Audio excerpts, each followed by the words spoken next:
درآمد ماهیانه 200 میلیون تومان. خب 200 میلیون تومان یه رقم بزرگ محسوب میشه که شما باید برای رسیدن به این 200 میلیون یه ایده هایی توی ذهنتون باشه. من میخوام توی این ویدیو بگم چی کار کنی به اون 200 میلیونه برسی.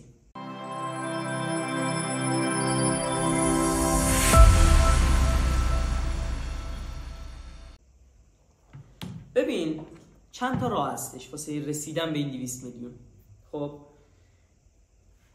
میخوام دونه بدونه این راه ها رو واسط بگم بتونی با سلیقه خودت ببینی با کدومش بیشتر حال میکنی، با کدومش بیشتر راحت تری، بیا یک کدوم از اونها رو انتخاب کنی به این 200 میلیون برسی ماهیانه. ببین راه اولش اینه که شما بری طراحی سایت رو یعنی وردپرس رو یاد بگیری، یا اگر وردپرس رو نمیخوای یاد بگیری بری بدی یک سایت رو کسی که وردپرس بلده واسه طراحی کنه. خب وقتی طراحی اون سایت تموم شد شما میای، خب من پیشنهادم این که وردپرس رو خودتون یاد بگیرید. خب چون خود وردپرس زیاد سخت نیستش یاد گرفتنش. شما بیای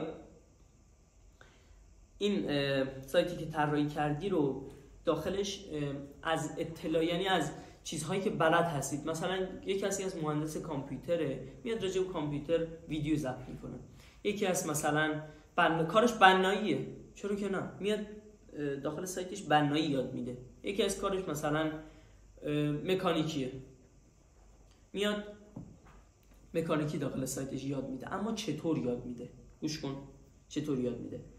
اول اینکه شما میاد داخل این سایت که طراحی شده، میاد داخل سایت فعالیت میکنید، آموزش رایگان میذارید، بستگی داره به رقیب هاتون هم که چقدر این آموزش رایگان گذاشتن و ادامه بدید. اگر رقیباتون خیلی قوی هستن من پیشنهاد میکنم که 6 ماه حداقل آموزش رایگان داخل سایتتون بذارید، یعنی هیچ آموزش پولی تا 6 ماه داخل سایتتون نذارید. آموزش رایگان ضبط کنید بذارید تا کاربر جمع شد ازتون حمایت کردن، ببینن چقدر دارید رایگان آموزش میذارید ازتون حمایت کردن. بعد از اون بیاید یک دوره آموزشی یا جامع، مثلا آموزش جامع بنایی، آموزش جامع مکانیکی، آموزش جامع طراحی سایت، آموزش جامع مثلا اتوکد، آموزش جامع نقشه کشی ساختمان. خب میاد در قالب یه دوره این رو مثلا با قیمت، حالا بستگی به خودتون داره چقدر اون کارتون ارزش داره، حالا اینها بیاید با یه قیمت داخل سایتتون بذارید. خب اون کاربرهایی که داخل سایتتون هستن هم چون از آموزش رایگانتون استفاده کردن احتمال داره بیان اون آموزشتون رو بخرن. فرض کن مثلا یه دوره میذاری آموزش جامع نقشه کشی ساختمان، قیمتشو میذاری مثلا 1 میلیون تومان. خب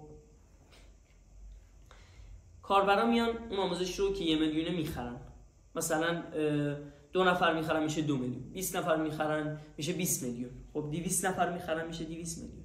یعنی ماهیانه 200 نفر دوره 1 میلیونی شما رو بخرن. 200 نفر عدد خیلی خیلی خیلی خیلی بالایی نیست، بخرن خب میشه 200 میلیون. تازه صبر کن، گفتم 200 نفر عدد خیلی خیلی خیلی بالایی نیست، بستگی به حوزه‌تون داره. خب مثلا آموزش نقشه ساختمان شاید خیلی واسش کاربر نباشه. خب شما میاد چند تا دوره برگزار میکنید، مثلا 5 تا دوره، هر کدوم مثلا میذارید 500,000 تومان 5 تا دوره.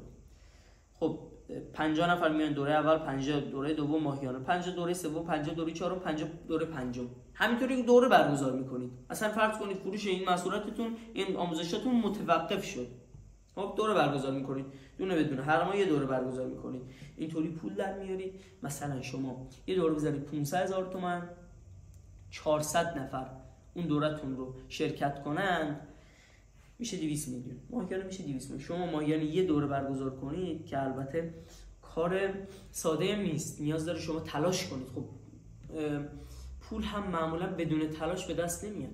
خب شما باید تلاش کنید، پشت کار داشته باشید، تلاش کنید.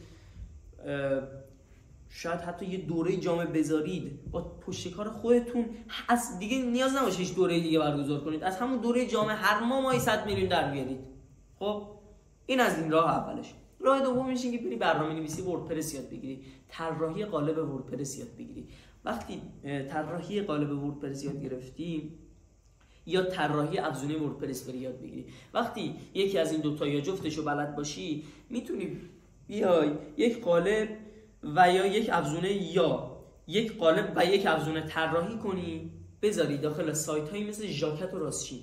خب وقتی بذاری مثلا قیمت قالب 300,000 تومانه، دیدی که مثلا وارد سایت راستچین میشی قالب های آماده زیادی هستش، افرادی که میخوان طراحی سایت بکنن برای راحتی کارشون میرن اون قالب های آماده رو میخرن روی سایتشون سوار میکنن خیلی راحت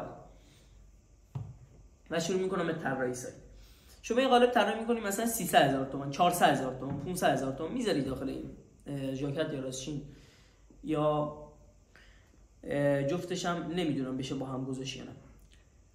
وقتی گذاشتی از اون مثلا 500,000 تومان گذاشتی 100 نفر میان اونو میخرن، میشه چقدر؟ میشه 50 میلیون تومان. 100 نفر میشه 50 میلیون تومان. اینطوری هر دفعه مثلا 4 تا محصول در ماه که عدد زیادیه بخوای قالب حرفه‌ای منتشر کنی طول میکشه. مثلا یه قالب خیلی حرفه‌ای تولید میکنید، الان برید ببینید اون قالبایی که خیلی حرفه‌ایان چقدر درآمدشون، برید داخل سایت خود راستچین و ژاکت یعنی عددشون کم نیستش درآمدشون. تعداد فروشش رو برید ببینید. پس از این راه میتونید با طراحی افزونه و قالب وردپرس حرفه‌ای درآمد خوبی واسه خودتون رقم بزنید. خب یه راه دیگه هم اینه که من که راه اول و دوم اول پیشنهاد میکنم، اگر نتونستید راه سوم یعنی کار کنید. میرید وردپرس رو به خوبی یاد میگیرید. وقتی وردپرس رو برخی از ابزارهای وردپرس رو به خوبی یاد گرفتی، میاید پشتیبانی سایت های وردپرسی رو میدید. مثلا سایتی، حالا نمیتونم مثال بزنم بستگی حالا به اون پروژه‌تون داره، مثلا ما مثال میزنیم 10 میلیون سایتی ماهی 10 میلیون بابت پشتیبانی و ایناش بگیرید.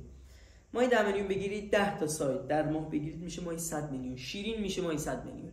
خب میشه ماهی 100 میلیون. این 100 میلیون رو خب میتونید با این 100 میلیونی که دارید خب در ماه مثلا پس اندازش کنید، یا نه اصلا پس اندازش هم نمیخواید بکنید، میایید با این 100 میلیونی که دارید یک سایت فوق‌العاده واسه خودتون طراحی میکنید، خرج سایتتون میکنید، سایتتون رو مثل راه اول میارید بالا. خب این روش سومی که گفتم یک مسیر دوباره کاری که نمیشه گفت، اما یه مسیر سخت‌تر از راه اولی است. خب این مسیر آخریه سخت‌تر میتونی به اون 100 میلیون برسی، اما اون سایتی که با این 100 میلیون طراحی میکنی راحت‌تر میتونی رشد بدی نسبت به سایتی که بدون 100 میلیون شروع کردی به طراحیش، یا دادی کسی واسه طراحی کنه. پس با این سه تا روش میتونی درآمد خیلی خوبی رو داشته باشی. با روش دوم من میخوام باتون رو راست باشم، 200 میلیون رو کار سختیه ازش در آوردن. درست همه کار سخته. روش دوم کار یعنی نمیگم غیر ممکنه، کار یعنی امکان اون کار، یعنی امکان 200 میلیون در آوردن از اون کار کمتره نسبت به این دوتا. پس شما میتونید با این دوتا روش مخصوصا ماهی 200 میلیون تومان در بیارید. و توجه کنید شما پشتکار داشته باشید، خدا میرسونه، خدا روزی رسونه، از تو حرکت از خدا برکت.